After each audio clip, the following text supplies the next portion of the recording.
ప్రతి ఒక్కరూ హెల్మెట్ ధరించాలని కేంద్ర మంత్రి పెమ్మసాని చంద్రశేఖర్ తెలిపారు. జాతీయ భద్రతా మాసోత్సవాల్లో భాగంగా గుంటూరులో బైక్ ర్యాలీ నిర్వహించారు.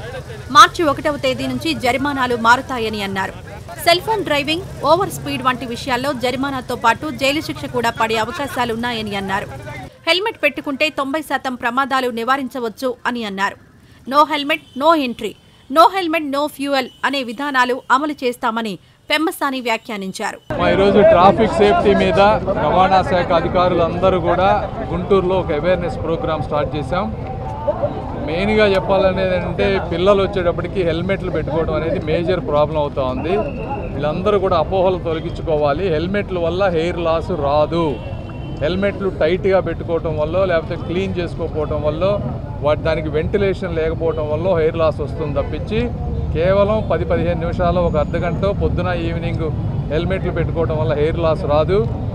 రైట్ ఫిట్టింగ్ తీసుకోండి, వెంటిలేషన్ ఉండేటువంటి హెల్మెట్స్ కొనుక్కోండి.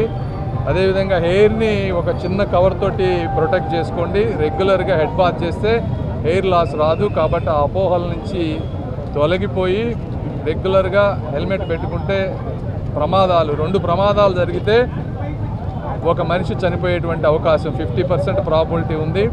అదేవిధంగా సీట్ బెల్ట్స్ పెట్టుకుంటే 90% చనిపోకుండా ఉండేటువంటి అవకాశం ఉంది. కాబట్టి ఈ రెండు కూడా తప్పనిసరిగా పాటించాలి.